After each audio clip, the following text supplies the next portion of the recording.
So here's a wild tour story, man. On a day off from the tour, we went to Atlanta to just kick it with Waka. But yeah, I was out there with Waka and Gucci. I have just met Gucci, man, that day too. Cool ass dude, man. Shout out to the homie. Glad he back on the concrete. And I made a song with Waka Flocka called Knock 'Em Down.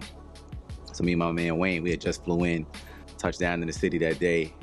We were riding around. I think we were going to the studio with Waka and Gucci and his squad and shit. And then at the time, we just happy to be out there because this is the first time we meeting all these guys and we in the Atlanta scene. It's probably my first time in Atlanta, if I really recall. So, I'm seeing Gucci, I see Waka, I'm like, oh shit, this what's up. You know what I mean? So we pull up to the studio, then I see a whole lot of wild car movement. It was like, hold up, something's up. But we all street niggas, you know what I'm saying? So it's a lot of car movement, was moving kind of funny. I see one car move to the side kind of fast. Another car drove in front kind of fast. I was like, what's going on? But we just playing it cool, chilling. I think me and Wayne, I don't think we even said nothing to each other at the time. We just looking like something shaking, but we just gonna chill.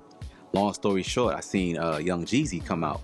He kind of walked in front of the car we was in. We was in the car, I think Waka Brothers and shit like that. So G-Eazy's in front of the headlights. I was like, oh shit, it's young Jizzle from the bottom of the map. I'm just looking at the nigga just as G-Eazy. I never met the nigga. So, and I like all them niggas' music and relate to what they do. You know what I'm saying? So I'm just looking, and then I'm like, I just remember that at that time, I think they had like an issue with each other. So I just realized the tension was at an all-time high. And we sitting in the middle of this shit, you know what I'm saying? So I think he pulled up, they in the car in front of us. His car's over here. Then one of his mans hopped out, and I could tell his man was gripped up.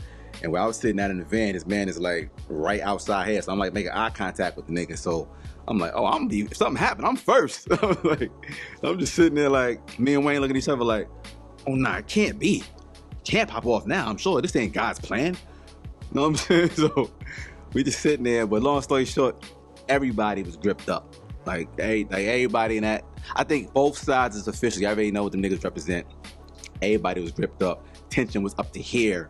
And we just sitting there like, oh, this shit is serious. It's like mini world war right here. The way it felt, you know what I'm saying? So whether it was as serious as we thought it was, it felt, the tension just felt kind of crazy at that time. So I'm glad everybody, real niggas, work shit out and, get back to that bag. But at that time, if any wrong words was exchanged, some shit would have been, you know what I'm saying? It could have been something, but it kind of diffused itself. I think everybody respected each other's handles, and we ended up going in the studio and just vibing out and working. Like we went in, I think everybody went into different rooms and shit, but they were in the same studio. But I think niggas just respected each other's handles, and it didn't go anywhere else past that. And that's how I'm able to tell a story today. You know what I'm saying? But as a matter of fact, we saw Slim Duncan that night. He came through.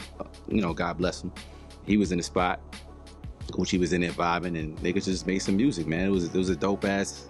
It ended up a dope ass night, but the tension was crazy for like a split, it was like 5 seconds that felt like the length of a fucking feature film. You know what I'm saying? So, but it diffused itself out. It didn't get crazy. So sometimes real niggas who respect each other handles, and they don't gotta go where shit can go. You know what I'm saying? So it was just crazy. It felt like, and we first off the planes, I'm just like, hey, I just came my hand to love hip hop, man. Fuck going on? I used the first Swiss beat. For anybody that don't know, I was the first one to ever use a Swiss beat on the first Lox album, All for the Love. That's the first Swiss beat ever known to the world. Like, we shot away. We jumped on a plane. We went to Bahamas. We got one room. We doubled up. You know what I'm saying? We was just writing hard body. The ocean was behind us. And I remember us being up all night. As far as Run DMC, Down with the King, when you're working on a song, sometimes it doesn't meet its standards, and you have to keep working on it and keep working on it, and that's what we did. And we kept working on it and kept working on it until the song became what it is now. So the 151 is hitting her asshole, and the other girl's just like licking the shit. And next thing you know, the girl just starts screaming like, ah, ah, ah. I guess the shit was burning.